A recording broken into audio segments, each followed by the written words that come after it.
নিঃস্বার্থ চড়ুই। এক সময় পাহাড়ের মধ্যে ঘূর্ণায়মান একটি শান্তিপূর্ণ গ্রামে বাস করত চির্প নামে একটি দয়ালু চড়ুই পাখি। গ্রামের চত্বরের কাছে একটি লম্বা গাছে তার একটি ছোট বাসা ছিল, যেখানে তিনি তার পরিবারের সাথে সুখে থাকতেন। কিচিরমিচির তার নিঃস্বার্থ প্রকৃতি এবং প্রয়োজনে অন্যদের সাহায্য করার জন্য তার ইচ্ছার জন্য বহুদূরে পরিচিত ছিল। গ্রীষ্মের একদিনে যখন চিপ খাবারের সন্ধানে গ্রামের চত্বরে ঘুরে বেড়াচ্ছিল, তখন তিনি লক্ষ্য করলেন একদল ক্লান্ত পথিক কাছাকাছি একটি গাছের ছায়ায় বিশ্রাম নিচ্ছে।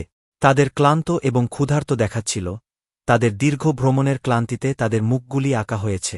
চির্পের হৃদয়ে তাদের কাছে গিয়েছিল এবং সে জানত তাকে সাহায্য করার জন্য কিছু করতে হবে।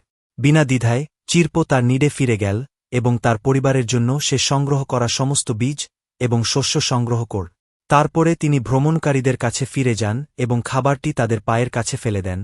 যেমনটি তিনি করেন তেমনি প্রফুল্লভাবে চিৎকার কর। ভ্রমণকারীরা চির্পের উদারতা দেখে বিস্মিত হয়েছিল এবং তার উদারতার জন্য তাকে প্রচুর ধন্যবাদ জানা। চির্পের নিঃস্বার্থতায় অনুপ্রাণিত ভ্রমণকারীরা তাকে জিজ্ঞাসা করেছিল কেন সে তাদের জন্য নিজের খাবার উৎসর্গ করেছে। চির্প সহজভাবে উত্তর দিল, অসহায়দের সাহায্য করা আমার আনন্দের বিষয়। অন্যদের খুশি দেখে আমার আনন্দ আসে। ভ্রমণকারীরা চির্পের কথায় গভীরভাবে স্পর্শ করেছিল এবং তার সদয় আচরণকে সর্বদা মনে রাখার প্রতিজ্ঞা করেছিল। চির্পের উদারতার কথা গ্রাম জুড়ে ছড়িয়ে পড়ার সাথে সাথে তিনি মমতা ও শুভেচ্ছার প্রিয় প্রতীক হয়ে ওঠেন। দূরদূরান্ত থেকে মানুষ তার সাথে দেখা করতে আসত, তার জ্ঞান ও নির্দেশনা খুঁজত। কিন্তু চির্প নম্র ছিলেন এবং যে কেউ তার পথ অতিক্রম করেছেন তাকে সাহায্য করতে থাকলেন। তিনি যেখানেই যান আনন্দ ছড়িয়ে দেন।